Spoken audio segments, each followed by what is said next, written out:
네, 오늘 우리가 함께 나눌 말씀은요, 야고보서 11절부터 17절까지의 말씀입니다. 이 말씀은 크게 두 가지 주제로 되어 있습니다. 11절부터 12절까지의 말씀은요, 계속해서 사도 야고보가 얘기했던 교회 안에 어떤 비방, 뭐 이렇게 말하는 거에 대한 그런 이야기를 좀 계속해서 이어가고요. 그리고 나서 13절부터 17절은 우리가 계획하는 것과 그리고 그 어떤 우리의 삶을 계획하고 이루어나가는 그 과정 속에서 우리가 어떤 성공 또는 어떤 것을 이룸으로 인해서 그것을 자랑하는 문제, 그것을 이제 다룹니다. 언뜻 보면 뭐 비방 심판 그리고 계획과 자랑이라는 것이 전혀 상관성이 없는 것처럼 보이지만요, 오늘 사도 야고보는 성령의 감동을 받아서 이 모든 것이 결국 하나로 어우러지는데, 그것은 아마도 제가 생각하기에는 이것이 하나님을 드러내고 하나님을 자랑해야 될 그 영역임에도 불구하고 우리가 하나님의 것을 우리가 할 수 있는 것처럼 여기는 그런 잘못에 대해서 지금 우리를 책망하는 것, 가르치는 것 같습니다. 하나님의 말씀을 가지고 우리가 함부로 판단하는 것, 그거는 우리의 영역이 아니라 그거 말씀으로 판단하시는 분은 우리 하나님이심에도 불구하고 우리는 종종 서로를 향해서 함부로 판단하고 또 그렇게 비방하기도 하죠. 또한 우리 계획을 하지만 그 계획을 이루시는 분은 우리 하나님이시고 그 모든 것을 가능케 하시고 그것을 통해서 선한 일들을 이루실 때 우리 자신이 아니라 그것을 우리 안에서 이루신, 가능케 하신 하나님을 자랑해야 되지만, 그런데 하나님이 하셨습니다라고 말하면서 내가 이렇게 인정받거나 내가 높임을 받고자 하는 그런 마음, 그런 것을 주님이 아시기 때문에 오늘 그런 문제에 대해서 다시 한번 거론합니다. 특별히 두 번째 주제에 대해서 그런 거 많이 하잖아요. 어떤 간증 집회라고 하지만 이 간증 집회를 통해서 정말 그리스도가 드러나야 되는데 그리스도는 요만큼만 드러나고 그 간증을 하는 내가 이만큼 더 드러나는 그런 안타까운 일들이 분명히 있는 것 같습니다. 처음에는 그렇지 않았는데 계속해서 간증을 하고 간증하고 간증하다 보니까 더 이렇게 뭔가 만져지고 다듬어지고 그러면서 이 간증을 위한 간증, 은혜를 위한 간증이 잊혀지다 보니까 그래서 이런 일들이 발생하는 것 같습니다. 그래서 오늘 이 두 주제를요 한번 우리가 좀 함께 나누면 좋을 것 같습니다.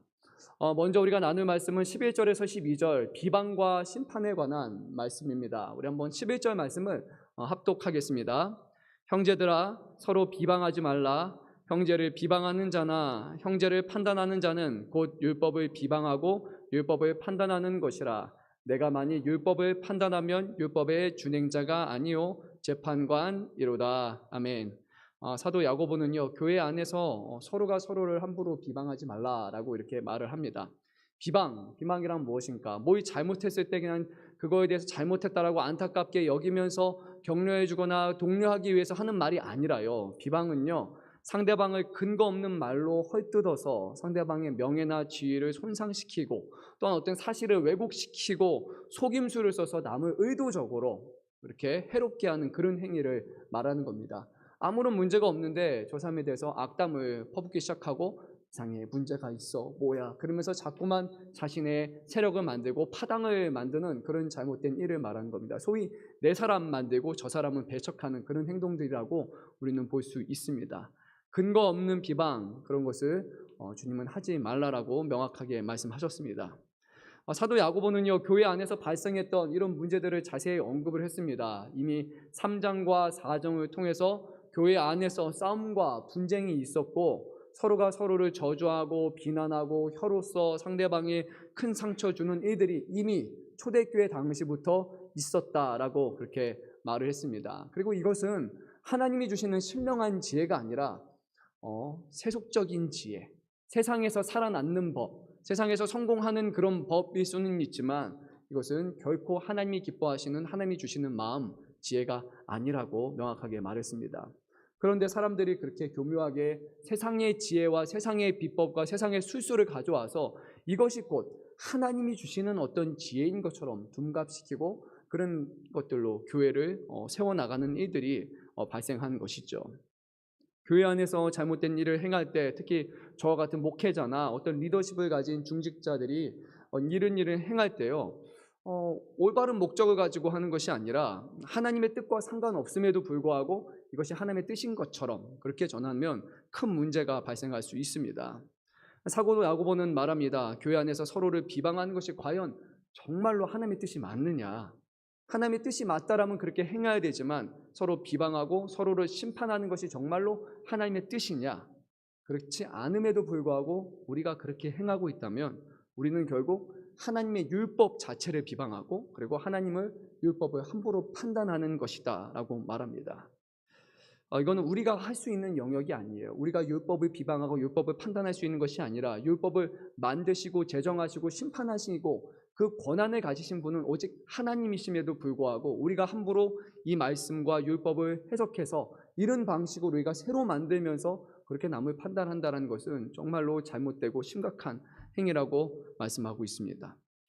하나님은요 전혀 다릅니다. 하나님은 율법을 만드시고 그것으로 비방이 아니 판단하실 수 있는 분인데 판단만 하시는 분이 아니라 그 율법을 통해서 사람을 살리실 수도 있는 분입니다. 그런데 많은 사람들은요 우리는 그 율법이나 말씀을 통해서 사람을 비방하고 판단하면서 살리는 목적이 아니라 죽이는 목적으로 그것을 사용할 수 있다는 겁니다. 어떤 의미냐면요 우리가 구약에 있는 레위기 19장 말씀을 통해서 이 내용을 조금 더 잘 살펴보면 좋을 것 같습니다. 서로 비방하지 말라, 판단하지 말라라는 말씀은요 이미 레위기 19장 15절 이하의 말씀에서 이 내용이 율법으로 주어졌는데요. 제가 레위기 19장 16절 말씀을 읽도록 하겠습니다.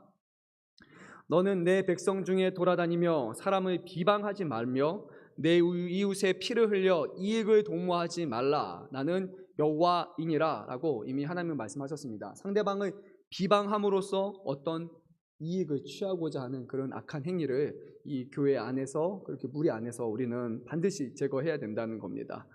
하나님께서는 이런 거 하지 말라고 하셨어요. 그리고요 19장 15절 한 절 위로 가면요 이렇게 말합니다. 너희는 재판을 할 때 불의를 행하지 말며 가난한 자의 편을 들지 말며 세력 있는 자라고 두둔하지 말며 공의로 사람을 재판할지며 라고 말씀하셨어요. 그래서 재판, 누구를 판단하고 심판하는 것도 누구를 함부로 두둔하거나 누구를 도와주기 위한 목적으로 우리가 공의가 아닌 잘못된 방식으로 이렇게 취하는 것, 그것은 우리가 해서는 안 된다라고 명확하게 말씀하셨습니다. 이 두 절 말씀은 이렇게 하지 말며 이렇게 하지 말며라고 너희가 해서는 안 된다라는 것을 명확하게 말씀하고 계세요. 그리고 나서요 레위기 19장 17절에서는 하지 말아야 될 것, 근데 너희가 이제는 행해야 될 것을 또 말씀하시는데요. 이렇게 말씀하셨습니다. 어떻게 해야 되냐? 이렇게 하면 안 되고 어떻게 해야 되냐? 너는 내 형제를 마음으로 미워하지 말며 내 이웃을 반드시 견책하라. 그러면 내가 그에 대하여 죄를 담당하지 아니하리라. 그러니까 누가 잘못을 했어요. 근데 잘못을 하거나 실수를 범했을 때 먼저 우리는 마음으로 어떤 마음을 품어야 되냐면 미워하지 말며 라는 마음이 먼저 처음에 들어와야 돼요. 미워하는 마음으로 하면 잘못된 비방을 할 수 있는 거예요. 미워하지 않는 마음을 가지고 나서 이웃을 견책을 해야 되는 거예요. 잘못한 부분에선 얘기를 해줘야 되는데요. 근데 절대 미워하는 마음이 그 안에 있으면 안 돼요. 잘못되는 겁니다. 그리고 나서 더 나아가서요 한 가지를 더 말씀하십니다. 18절에서는 원수를 갚지 말며 동포를 원망하지 말며 내 이웃 사랑하기를 내 자신과 같이 사랑하라. 나는 여호와이니라 라고 말씀하십니다. 그러니까 총 이어지는 이 네 개의 말씀은요 상대방에 대해서 함부로 비판하고 함부로 판단할 것이 아니라 먼저 그 사람을 우리가 미워하지 않는 마음을 가지고 그를 깨우치며 더 나아가서 그 사람을 원망하지도 말고 원수로 갚지도 말고 더 사랑해야 하기를 너희 자신과 같이 사랑하는 마음을 가져야 된다. 이해가 되십니까? 우리가 만약에 옆 사람이 뭔가 잘못한 게 보여요. 저 사람이 하나님의 말씀에 잘못된 행동을 가져요. 그러면요 어떤 마음을 가져야 됩니까? 미워하는 마음 안 되고 사랑하는 마음을 품고서 그 영혼을 위해서 우리는 기도하고 안타까워하는 마음을 가지고서 그것을 전해야 한다는 것입니다. 서로를 단순히 해하지 않는 것에서 끝나는 것이 아니라 서로를 사랑하는 것으로 끝을 맺어야 한다라고 성경은 우리에게 분명히 가르치고 계십니다. 그리고 성경이 말씀하는 바를 우리가 행하고 있지 않다라면 그것은 우리가 스스로 우리가 율법의 제정자가 돼서 우리가 율법을 만드는 권한이 있는 사람처럼 행하는 거예요. 그것은 하나님의 말씀을 우리가 새로 쓰는 겁니다. 그것은 잘못된 것이에요. 그리고 또는 우리가 그 말씀을 우리가 옳게 여기고 아니면 그것을 함부로 여겨서 판단하거나 판단하지 않을 수 있는 능력이 있다라고 그렇게 여기는 겁니다. 그러니까 이거는 매우 위험하고 심각한 행위가 되는 겁니다. 하나님의 말씀에 대해서 우리가 쉽게 생각을 하지만요 그렇지 않아요.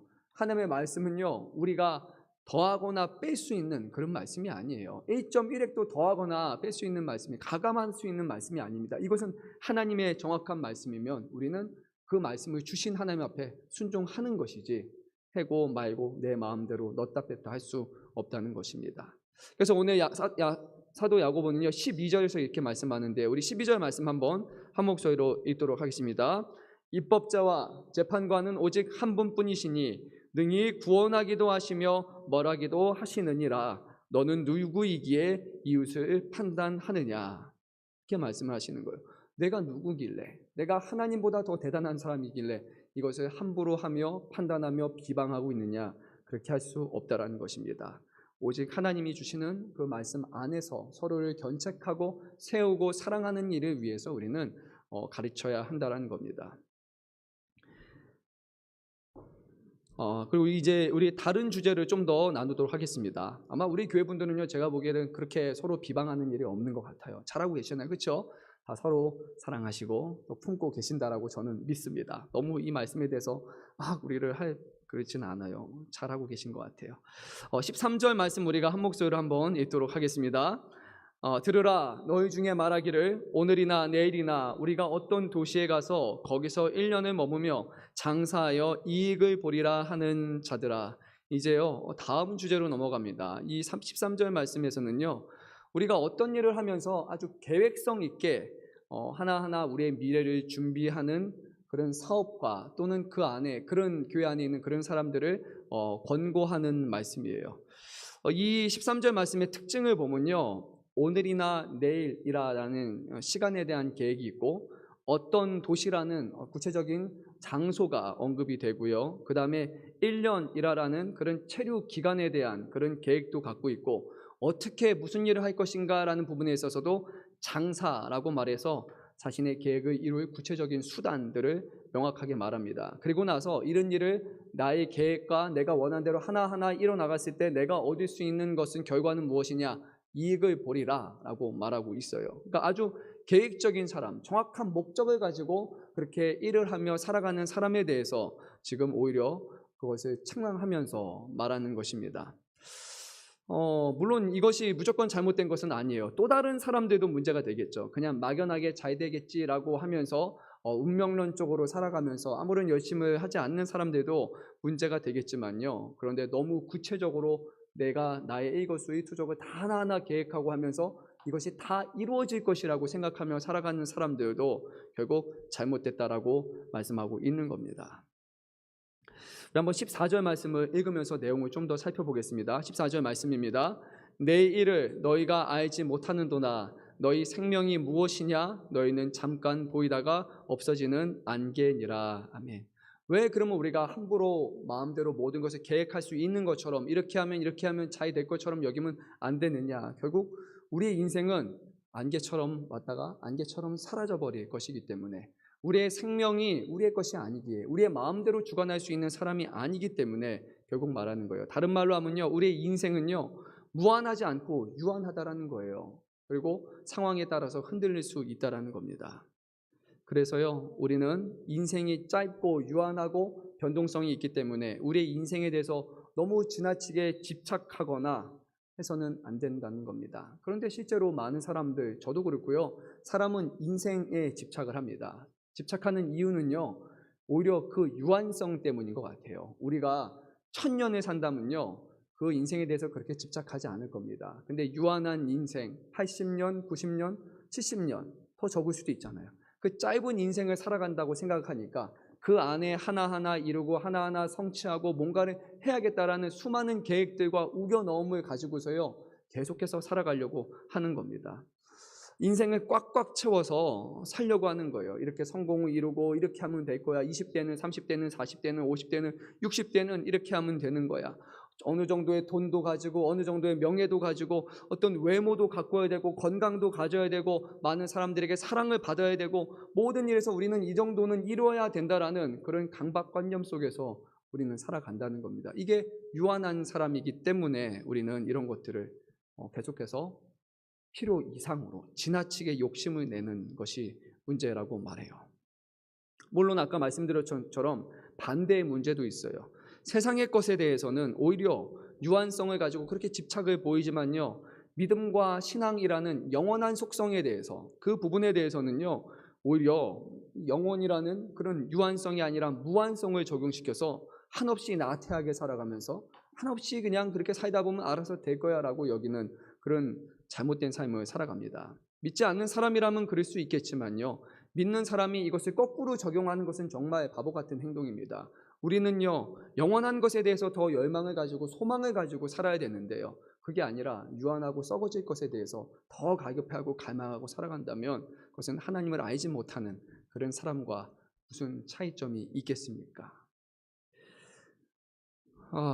어떤 사람들은요, 교회 다니는데 진짜 운명을 믿는 사람들이 있어요. 하나님은 운명론적인 방식으로 접근해서는 안 돼요. 그냥 내가 가면 알아서 잘 될 거라는 것이 아닙니다. 하나님은요, 하나님을 믿는다라는 것은요, 우리가 어찌 됐건 우리의 인생도 모르고 내일 어떻게 될지 모르기 때문에 하루하루 주어진 우리의 삶 속에서 최선을 다하는 것이고, 그리고 그 결과가 때로는 우리가 원하는 것이 아니라 할지라도 그 결과를 하나님이 맡기며 그리고 그것을 인정하며 받아들이며 살아가는 겁니다. 때로는 우리가 원했던 방향을 열심히 냈는데 결과가 너무 안 좋아졌어요. 그러면 거기서 우리는 하나님의 인도하심에 따라 방향을 수정할 수도 있는 겁니다.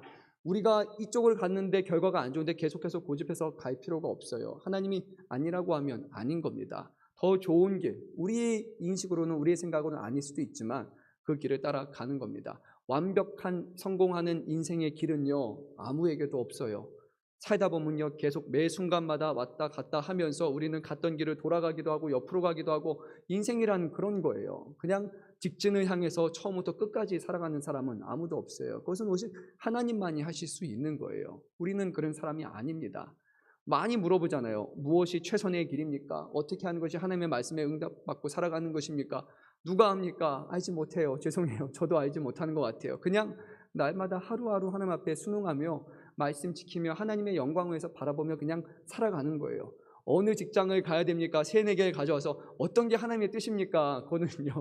그거는 저에게 물어볼 것이 아닙니다. 어떤 길을 가든지요, 거기서 하나님을 영화롭게 하고 하나님을 기쁘시게 하는 선택을 한다면 그 길이 최선의 길이 되는 겁니다. 하지만 가장 좋은 선택을 했음에도 불구하고 거기서 하나님의 기뻐하시는 일들을 행하지 아니하고 거기서 주시는 사명을 감당하지 않는다면 그 자리는 저주의 자리가 될 수 있는 겁니다.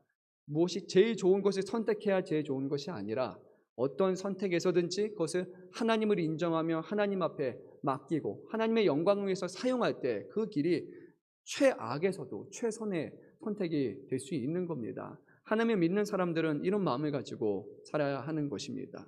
우리는요, 내일을 모르고요, 내일일 뿐만이 아니라 오늘 이 시간 이후에 어떤 일이 일어날지도 모르는 사람들입니다. 미래라는 시간은 결코 우리의 시간이 아니에요. 이것은 하나님의 시간이에요. 지금이라는 시간만이 우리의 시간일 뿐입니다. 그래서요, 우리는 미래는 하나님 앞에 맡기고 매 시간 한순간 한순간 주어진 현실에 최선을 다해서 하나님을 바라보고 의지하며 살아가는 것, 그것이 우리에게 주신 삶이라는 것입니다. 미래가 나의 것이라고 생각하는 사람들은 너무 많은 계획을 가지고 살아가요. 무계획적인 삶을 살라는 말은 아니지만요, 그 계획이 어긋날 수 있다는 것을 우리는 늘 생각해야 되는 거예요. 그것이 어긋난다면, 잘못된다라면 그것도 받아들이고 수긍할 수 있는 것조차 바로 우리가 해야 되는 것입니다. 결과까지 우리는 책임질 수 없습니다. 근데 이 정확한 계획과 목적을 가지고 살아가는 사람들의 간혹 문제점들이 하나 있어요. 자신의 계획에 대한 지나친 확신, 그리고 많은 자신감, 정확한 자신감을 가지고 무조건 이게 될 거야, 무조건 이것만이 맞아라는 지나친 확신과 자신감을 통해서요, 다른 사람들을 고통으로 몰아넣는 사람들이 있어요. 아니 이거는 아니야 무조건 이거야, 이거밖에 없어, 이게 무조건 맞아라고 하면서 남의 말을 듣지 않는 거예요. 모든 사람들이 아니라고 하는데 나만 맞는 거예요. 그것은 다른 사람들을 죽이는 길이에요. 고통 속으로 몰아갑니다. 그렇게 해서는 안 되는 거예요. 지나친 자신감, 자기 확신은 독단적이 되기 때문에 이것은 다른 사람들의 상황과 처지를 돌아보지 않는 것이고 정말 많은 상처를 나눕니다. 우리는요, 이웃을 돌아봐야 되는 거예요. 좌우를 돌아보면서요, 우리 곁에 있는 사람들이 지금 어떤 상황에 놓여 있는지, 어떤 아픔과 고난 가운데 있는지를 보면서 내가 빨리 가서 내가 달려가는 게 중요한 것이 아니라 잠깐 멈춰서서 함께 잡고 함께 도우면서 길을 걸어가는 겁니다. 교회에서 지난주에도 한번 말씀드렸잖아요. 우리에게 주어진 인생의 경주는요, 우리가 홀로 가는 길이 아닙니다. 얼마나 빨리 갔느냐로 평가되는 것이 아니에요. 완주했느냐의 경주라고 말씀드리지 않았습니까? 주님이 물어보실 거예요. 누구와 함께 완주를 했느냐? 너의 이웃과 너의 친구와 너의 가족은 어디 있느냐? 왜 너만 혼자 앞서서 나왔느냐라고 물어보실 때 과연 우리가 무엇이라고 말씀하시겠습니까? 나만 믿음이 좋아서요. 나만 믿음이 뜨거워서요. 라고 말하시겠습니까? 아닙니다. 예수님이 그 대단하신 예수님께서 자신의 제자들의 눈높이에 맞추시고 그 하나님의 자리에서 우리 인간의 눈높이에 낮추셔서 낮아주신 것처럼요. 우리는 뛰어난 사람과 할 수 있는 사람들이 그것을 못하는 사람들의 눈높이에 맞춰서 가르치고 그리고 그들을 이끌고 나가는 것, 그것이 바로 진정으로 하나님을 경외하는 사람들의 올바른 행위입니다. 교회에서는 정말 가진 자 그리고 뛰어난 사람이 더 섬기고 돕고 끌어주는 역할을 감당해야 됩니다. 그래서 교회는 세상과 전혀 구별된 그런 하나님이 세우신 공동체라는 것을 우리는 증거할 수 있는 겁니다. 16절 말씀에서는요, 이렇게 행동하는 거, 나만 보고 열심히 계획하고 열심히 수고하며 살아가는 것을요, 이렇게 말해요. 허탄한 자랑이다 라고 말합니다. 허탄한 자랑이 무엇인가? 이것을 영어 역본 거의 현존하는 모든 영어 역본은요 이렇게 표현합니다. arrogance라고 해요. 오만함이라고 해요. 오만하게 자랑하는 것이라는 그런 문제를 말하고 있어요. 그것도 좀 말이 헷갈리면요, 새 번역에서는 너무 잘 표현했는데요, 이렇게 말합니다. 우쭐대면서 자랑한다 라고 하는 거예요. 뭔지 알잖아요. 자랑하고 싶어가지고 막 자랑하는 그런 거예요. 그거는 안 되는 겁니다. 자랑이라는 것 자체가 무조건 나쁜 건 아닌데요, 내가 계획을 가지고 뭔가 이루고 성취하고 그런 거에 대해서 막 우쭐대면서 막 이렇게 자랑하고 싶어하는 사람이 있어요. 막 자신을 드러내기 위해서. 그것은 믿는 사람들이 해야 될 자랑은 결코 아니에요. 사도 바울은 또 자랑이라는 말을 종종 사용했어요. 근데 그가 자랑하는 것이 무엇이었을까요? 로마서 15장 17절에서 이렇게 말합니다. 그러므로 내가 그리스도 예수 안에서 하나님의 일에 대하여 자랑하는 것이 있거니와 그리스도께서 이방인들을 순종하게 하기 위하여 나를 통하여 역사하신 것 외에는 내가 감히 말하지 아니하노라. 그는 하나님을 자랑하는 것을 기뻐했어요. 데살로니가 전서 2장 18절 이하에서는 이렇게 말합니다. 우리의 소망이나 기쁨이나 자랑의 면류관이 무엇이냐? 그가 강림하실 때 우리 주 예수 앞에 너희가 아니냐? 너희는 우리의 영광이요 기쁨이니라. 그의 자랑은요 늘 예수님과 연결이 돼 있어요. 예수님을 위해서 살아가는 것이 영광이고요, 예수님을 위해서 영혼을 구원하고 씨를 뿌리고 거둬들이는 것이 그에게는 진정한 자랑이었다라는 것입니다. 교회 안에 우리의 자랑은요 무엇만 해야 된다? 예수님 자랑, 하나님 자랑, 이것만 하는 거예요. 목사 자랑도 필요 없어요. 그리고요 리더 자랑도 아니에요. 교회 어떤 것도 자랑해서는 안 돼요. 시설도 자랑해서 안 돼요. 거기서 정말 자랑해야 될 것은 그리스도 한 분뿐이에요. 정말 그분이 어떻게 우리 교회 가운데 놀라운 일들을 이루어 주셨는지 항상 주어는 하나님이 돼야 돼요. 예수님이 돼야 돼요. 그분을 자랑하기 위해서 저를 사용하실 수는 있어요. 이게 부족한 목사를, 정말 볼품없는 목사를 어떻게 사용하셔서 하나님이 이런 일을 이루었는가? 저를 낮추시면 되는 거예요. 그렇게 해서 하나님을 높이는 것이 우리가 해야 되는 것입니다. 하나님의 영광을 말하기 위해서 우리 자신이 같이 올라가는 것이 결코 자랑이 아닌 거예요. 그러면 하나님의 자랑이 낮아지는 거예요. 정말 교회는요 하나님 자랑, 그리스도 자랑, 그것만이 우리가 해야 되는 겁니다. 사도 요한은요 자랑에 대해서 이렇게 말했습니다. 이 세상이나 세상에 있는 어떤 것들을 사랑하지 말라. 누구든지 세상을 사랑하면 아버지의 사랑이 그 안에 있지 아니하니 이는 세상에 있는 모든 것이 육신의 정욕과 안목의 정욕과 이생의 자랑이니라. 다 아버지께로부터 온 것이 아니요 세상으로부터 온 것이라. 이 세상도 그 정욕도 지나가되 오직 하나님의 뜻을 행하는 자는 영원히 거하느니라 라고 말씀하셨습니다. 세상을 사랑하는 것, 또 하나님을 사랑하는 것과 이생을 자랑하는 것과 그것을 연결시켜서 말했다는 겁니다. 우리가요 너무 이거 자랑하면요 하나님 사랑에서 멀어질 수밖에 없는 겁니다. 중요한 거예요. 정말 하나님을 자랑하는 사람은요 세상의 것들, 이생의 것에 그렇게 자랑하지 않아요. 그냥 감사하고 그냥 별로 티 내지 않으면서 그렇게 살아갈 수 있는 거예요. 그런데 요즘 문화가 그렇잖아요. 자랑 문화잖아요. 보여주기 문화잖아요. 맨날 유튜버들 보면요, 자랑해요. 차 자랑, 뭐 자랑, 집 자랑, 뭐 자랑. TV 보면요, 다 자랑해요. 연예인들 집 평수가 얼마나 큰가, 얼마나 리모델링이 잘 되어 있는가, 오늘은 또 뭐를 먹었는가, 그리고 집에 있는 뭐 소파는 뭐고, 가구는 뭐고, 안마기는 뭐고, 자녀들은 또 뭐고, 맨날 하는 것이 다 자랑이에요. 인생의 자랑뿐이에요. 근데 그것이 우리 믿는 사람들이 해야 될 것은 아닌 겁니다.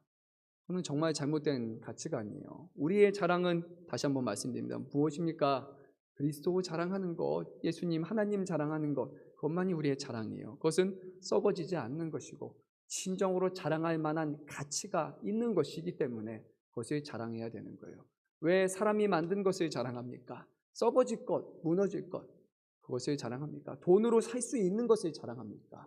우리의 돈과 가진 어떤 것과 온 세상을 다 맞바꿔도 가질 수 없는 것을 우리는 자랑해야 되지 않습니까? 그 하나님께서 우리 안에 주신 복음을 자랑해야 되지 않습니까? 사람의 것이 아니라 영원한 하나님의 것을 주셨으니까요. 우리는 자랑해야 할 것을 자랑해야 합니다.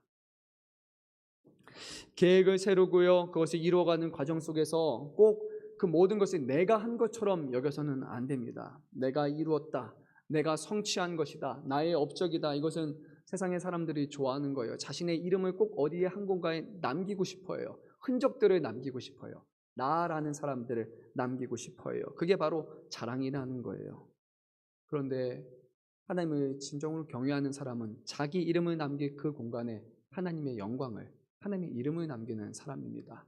몇 번에 걸쳐서 제가 말씀을 드렸지만요, 존 칼빈이라는 사람은 그랬잖아요. 자기가 죽는 마지막 순간에도 자기가 어느 무덤에 묻힐지 그것을 전하지 말라라고 했어요. 이유는 하나였어요. 많은 사람들이 와서 존 칼빈 대단한 사람이다. 와, 어떻게 그 시대에 이런 엄청난 종교 개혁의 일환으로서 그러니까 기독교 강요라는 어마어마한 업적을 남겼는가. 아마 신학에서 보면요, 가장 손꼽히는 그런 업적 중에 하나가 기독교 강요라는 어마어마한 책이에요.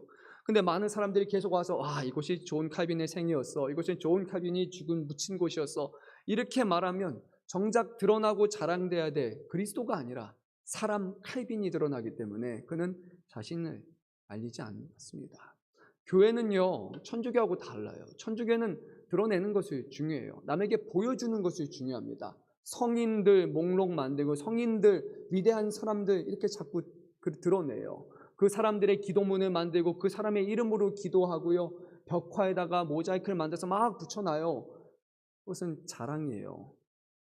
그 사람을 자랑하고 다른 것들을 자랑하는 순간 그 자리에 진정으로 자랑되어야 되고 영광받아야 될 그 하나님은 그 자리에 계시지 않는 겁니다. 우리 개혁교회는요, 우리 금천양문교회는요, 정말로 오직 예수님 자랑, 하나님 자랑, 성령님 자랑만 하는 교회 되기를 간절히 소망합니다. 우리의 성공은요, 우리가 이룬 성공이 아니에요. 하나님이 우리 안에서 이루신 성공이에요. 우리라는 사람을 세상에 속한 사람에서 이제는 영혼에 속한 사람으로 변화시켜 주셔서요, 우리의 육신의 정욕과 우리의 어떤 마음들을 꺾으셔서 정말 하나님이 살아계신다라는 것을 나타내신 것이기 때문이에요. 저라는 사람이 바로 하나님이 살아계신다라는 증거가 되는 거예요. 우리 사랑하는 성도님 한 사람 한 사람이 그런 증인이 되어야 되는 거예요. 와, 하나님은 나 보세요. 하나님 살아있어요.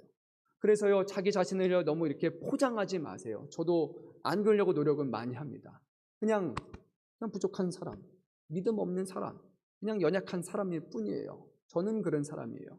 근데 그런 사람을 통해서도 하나님은 변화시키고 사용하시는 그런 놀라우시고 대단하신 분이라는 거예요. 우리는요, 내가 한 것처럼 결코 여겨서는 안 됩니다. 그러면 우리 하나님은 우리에게 어떤 삶을 원하시는가? 우리가 계획하고 과대포장하고 막 자꾸 세상에 많은 관심들을 갖는 게 아니라 주님이 우리에게 원하신 것은 이것입니다. 15절 말씀 우리가 한 목소리로 읽도록 하겠습니다. 너희가 도리어 말하기를 주의 뜻이면 우리가 살기도 하고 이것이나 저것을 하리라 할 것이거늘, 이렇게 해야 된다는 겁니다. 무엇이요? 주님의 뜻이면 우리가 그렇게 해야 된다는 겁니다. 주님의 뜻이면 이것이나 저것이나 해야 되는 거예요. 모든 것을 할 때 오직 주의 뜻 안에서 행하라라는 것입니다. 그런데 이 말씀이 위험성을 갖고 있어요. 왜곡될 수 있습니다. 이것이 주님의 뜻이야, 이것이 하는 것이 주님의 뜻이야 라고 우리가 함부로 말할 수가 있다는 겁니다. 정말 이것이 하나님의 뜻인지, 하나님이 주시는 말씀으로 우리에게 주시는 뜻인지를 우리가 분간하지 않은 채 그냥 이게 하나님의 뜻이야, 그냥 내가 해놓고 그냥 뜻이야 라고 모든 것을 껴맞추고 맞추는 삶은 그거는 좋은 믿음은 아닙니다. 정말 주님의 뜻이라면 그것은 하나님의 기록된 말씀에 근거하고 하나님의 영원하신 성품과 그분이 행하신 일에 비껴나가지 않는 일치하는 것일 때만 그것이 하나님의 뜻이라고 우리가 감히 말할 수 있는 것입니다. 과거의 기독교는 하나님을 위한다라는 그런 대의하에, 주의 뜻이라는 그런 슬로건 하에 많은 사람들을 핍박하고 박해했고요, 인간의 욕심을 채우는 도구로 사용됐다는 것을 우리는 기억해야 됩니다. 또한요, 역사를 보면요, 기독교가요 정권의 도구가 되어서 사용되다 버려진 경우가 허다합니다. 한국 기독교는 성장주의와 맞물렸잖아요. 그래서 이것이 어떻게 악용될 수 있는가를 보여주는 그런 예가 바로 대한민국이라고 우리는 말할 수 있어요. 큰 교회를 세우는 것이 부흥이다 라고 생각을 한 거예요. 이것이 하나님이 주시는 축복이다 라고 말한 겁니다. 무조건 많은 사람들이 모이면 이것은 하나님의 축복이다 라고 말하는 그것은 잘못된 겁니다. 그 자리에 정말 하나님을 예배하는 자가 있는가 없는 자가 중요한 것입니다. 이것이 사람의 돈으로 세운 교회인가, 아니면 주님을 향한 사랑과 주님을 향한 헌신과 눈물로 세운 교회인가, 그것이 중요한 것입니다. 외적으로 보이는 화려한 것이 중요한 것이 아니라 그 안에 주님이 계시고 그 안에 주님을 예배하고 찬양하고 영화롭게 하는 것이 중심이 될 때 우리는 바로 이것이 하나님의 뜻이고 하나님이 기뻐하시는 것입니다 라고 말할 수 있는 거예요. 외적인 것에 우리가 판단해서는 안 됩니다. 제자들이 예수님과 함께 성전에 가서 나오는 중에 제자 중 한 사람이 이렇게 말하죠. 와, 이 성을 한번 보십시오. 이 성전 보십시오. 너무나 멋있지 않습니까? 돌을 한번 보십시오. 그 큰 돌을 어떻게 이렇게 맞췄습니까? 와, 이렇게 예루살렘의 6분의 1이나 되는 이 어마어마한 성전 너무 멋있지 않습니까? 라고 말할 때 예수님이 뭐라고 말씀하셨습니까? 성전을 허물면 3일 만에 세우리라 라고 말씀하셨습니다. 눈으로 보이는 외적인 것이 중요한 것이 아니라 정말 그곳에 주님이 계시는가, 하나님이 경외함이 있는가가 중요한 겁니다. 어마어마한 교회라도요, 어떤 교회라고 말하기는 뭐하지만 만약에 여의도에 있는 어마어마한 교회라도 만약에 그곳에 하나님의 경외함과 하나님의 자랑함이 사라진다면 한순간에 하나님은 그곳이 팔려서 사라지게 하실 것입니다. 영광이 떠난 교회는 하나님이 심판을 하시는 것입니다. 우리 교회는요, 규모가 중요한 것이 아니에요. 이 자리에 나와 있는 한 사람 한 사람이요 정말 진정으로 하나님을 자랑하고 예배하는 사람으로 세워진다면, 그러면 우리 금천양문교회는요 희망이 있는 거예요. 그런데 이곳에 앉을 자리 없이 꽉꽉꽉꽉 채워진다 할지라도 그곳에서 하나님과 상관하지 않고 나 자신을 즐거워하고 내 자신을 높이는 사람들로 가득 찬다면요, 거기는 하나님도 오시지 않는 그런 자리가 될 것입니다. 주님의 뜻을 쫓아 살아가는 사람들은 정말로 주님을 앞세우며 주님만을 드러내며 살아가는 사람이 되어야 합니다. 쉬운 길은 아닙니다. 하지만 그 길이 옳은 길이기 때문에 그 길을 함께 걸어가자고 저는 여러분께 말씀드립니다. 제가요 좀 못하더라도 여러분이 저를 견책해 주세요. 책망이 아니라 견책해 주시고요. 또 여러분이 좀 못한다면요, 손 한번 서로 잡아주고요. 그래서 우리 끝까지 이 길을 가자고요. 자꾸 좌우를 돌아보면서 세상에 잘못된 것들이 꼭 교회 안에 바른 것인 것처럼, 이것이 하나님의 축복인 것처럼 여기는 그런 것이 아니라 진정한 축복으로 감사하고 진정한 은혜로 기뻐하는 교회가 될 수 있도록 우리는 정말 바른 신앙관과 바른 믿음을 가지고 살아야 합니다. 주의 뜻이 무엇입니까? 말로만 주의 뜻 하는 것이 주의 뜻입니까? 그렇지 않아요. 존 칼빈이라는 사람은 이렇게 말했어요. 주의 뜻이란 그 사람의 마음에 고정된 원리로 그것을 가지고 있을 때 주의 뜻이라고 할 수 있다. 그러니까 이럴 때는 이것이 주의 뜻, 저럴 때는 주의 뜻, 코에 걸면 코걸이, 귀에 걸면 귀걸이, 갖다 붙이면서 주의 뜻이라는 것이 아니라 그 사람 안에 흔들리지 않고 명확하게 새겨진 그런 원리가 있을 때 정말 하나님의 말씀에 붙들려서 어떤 상황에서도 흔들리지 않겠다고 말할 수 있는 그런 마음에 정확하게 고정된 그 원리, 그 원칙이 있을 때 그 사람은 주의 뜻을 가지고 살아가는 사람이라고 말할 수 있는 거예요. 우리의 계획과 다른 일들이 발생하고요, 다양한 일들이 우리의 삶에 개입할 때 이것이 하나님이 허락하신 일이라면 받아들이고, 그리고 하나님 허락하지 않으면 우리는 당연히 거절해야겠지만요, 하나님의 허락하신 뜻인데도 불구하고 그건 좀 아니잖아요 라고 말하는 것은 주의 뜻을 구하는 사람이 아닙니다. 전혀 다르다 할지라도, 받아들일 수 없는 것이라 할지라도 하나님이 기뻐하시는 것이라면 그것을 수용하고 살아가는 사람은 정말 주의 뜻을 알고 그것을 원리로 가지고 살아가는 사람입니다. 한번 스스로에게 물어보면 좋을 것 같습니다. 나에게 있어서 하나님은 어떤 분이십니까? 하나님은 정말 어떤 분이십니까? 창조자, 주인, 구원자, 정말 여러분의 주인이시고 여러분의 주권자이십니까? 여러분의 생명이십니까? 그분과 떨어져 있으면 나는 죽었다라고 생각하실 만큼 정말 하나님이 나의 인생에 가장 귀한 것이라고 여기십니까? 하나님을 주인으로 모신다, 주님이라고 고백하는 신앙은요, 오직 하나님만을 섬기겠다라는 그런 믿음이 담겨 있는 것입니다. 우리가 한국교회에서 자주 하는 거 있잖아요. 기도하기 전에 뭐라고 외칩니까? 주여, 주여, 주여. 정말로 주님이십니까? 아니면 그냥 듣기 좋은 표현으로 우리는 주여라고 사랑하는 겁니까? 1세기 당시에 주여라는 그 표현 자체가 누구한테 사용됐다고요? 황제한테만 사용됐던 표현이잖아요. 이것을 예수님께 사용하는 순간 그것이 걸리면 그 사람은 바로 사로잡혀 죽을 수 있는 그 용어가 바로 주님이라는 표현이었습니다. 황제가 아닌 다른 신을 섬기는 것이기 때문이죠. 근데 1세기의 그리스도인들은요, 이 주여라는 것을 황제가 아니라 예수님에게 부르기 위해서 자신의 십자가 형벌을 당하고 그리고 화형장에 불태워지는 그런 일까지도 감수했다는 겁니다. 주여라는 말은요, 쉽게 할 수 있는 것이 아닙니다. 내 생명을 다해서 당신은 나의 주님이십니다 라는 고백이 이 안에 담겨 있는 겁니다. 하나님은 여러분의 주인이십니까?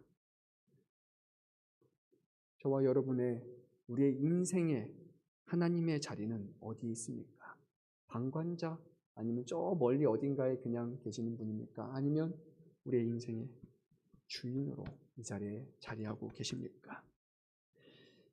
하나님이 나의 주인이라는 것이 단순히 하나님을 나의 성공을 위한 어떤 도구나 옆에서 조언을 해주거나 성공의 길을 갈 수 있도록 조력자 정도로만 혹시 여기고 있지는 않습니까? 아니면 정말 주님을 위해서 죽으면 죽으리라 라는 마음을 가지고 살아가고 있습니까?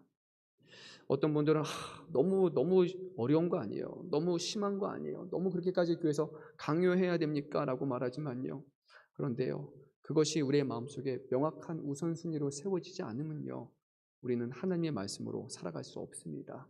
주의 뜻으로 살아갈 수 없어요. 끊임없이 유혹당하고 끊임없이 좌절하고 넘어질 수밖에 없어요. 정말 내가 주님의 것입니다라고 인정하고 살아가는 것에부터 우리의 신앙은 시작이 되는 겁니다. 나는 내 것이 아닙니다. 나는 주님의 것입니다. 이것을 아침에 일어나서 잘 때도 계속 고백하면서 살아가는 사람에게는요, 인생이 변화가 됩니다. 부끄러운 사람이 아니라요, 실패하는 사람이 아니에요. 그 사람은요, 주님과 함께 살아가고 주님의 역사를 이루며 살아가는 사람입니다. 하나님이 그의 주인으로 그를 귀하게 사용하시기 때문입니다. 그런 인생 한번 살아보지 않으시겠습니까? 특별히 이 자리에 나와 있는 우리 청년분들 그렇게 살았으면 좋겠어요. 하나님과 동행하는 삶, 하나님의 영광을 드러내며 살아가는 삶, 그것은 부끄러운 사람이 아니라요, 세상 누구도 자신의 힘으로 할 수 없는 것을 하나님이 이루시는 놀랍고 값진 그런 영광된 사람입니다. 그런 사람을 통해서 수많은 영혼을 살리시고 그리고 무너져가는 교회들과 그런 거짓된 신앙들이 가득한 그곳에 참된 복음과 참된 진리로 세우실 것이고 다시 한번 하나님의 부흥의 역사를 이런 사람들을 통해서 이루어 주실 것이라고 저는 확신합니다. 주께 맡긴 사람, 그런 바울과 같은 사람, 사도들과 같은 그런 사람을 통해서 하나님은 자신의 일을 행하시고 역사를 이뤄 가십니다. 끝으로 17절 말씀을 우리가 함께 읽고 마치도록 하겠습니다. 그러므로 사람이 선을 행할 줄 알고도 행하지 아니하면 죄니라. 아멘. 주의 뜻을 행한다라는 것은요, 우리로 하여금 적극적인 선을 행할 것을 요구하시는 겁니다. 알잖아요. 알면서 안 하면요, 그냥 그것이 아닙니다. 오늘 성경은 말씀했습니다. 선을 행할 줄 알고도 행하지 아니하면 뭡니까? 죄예요. 여러분 이제 들으셨잖아요. 그렇죠? 이제 핑계 댈 것이 없어요. 죄송해요. 이제는 들으셨습니다.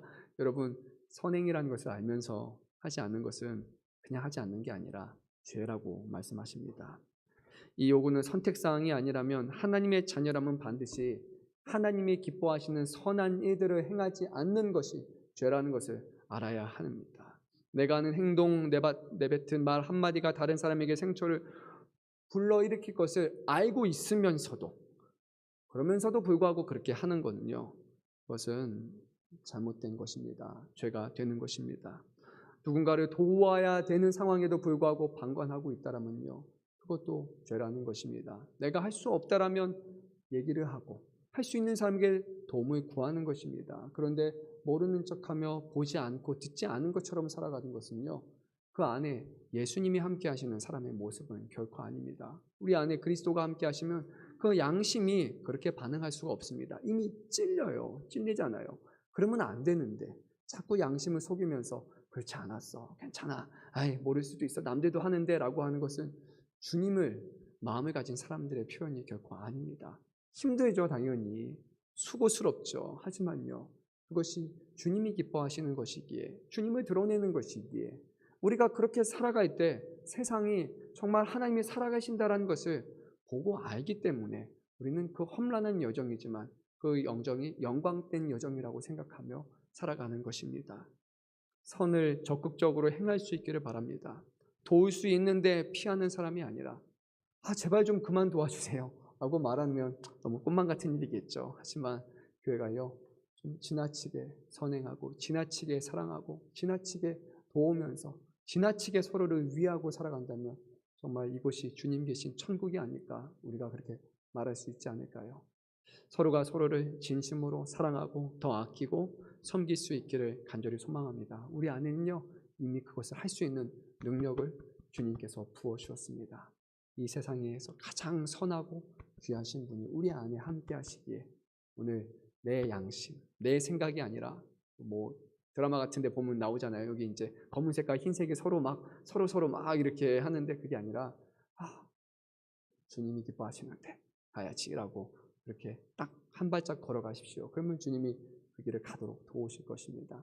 그런 일들이 정말 우리 가운데 일어나길 원합니다. 우리 금천양무교회가요, 정말 주님이 주목하시고 귀하다고 여기시는 그런 교회 되기를, 그 길을 함께 이뤄가시기를 간절히 소망합니다.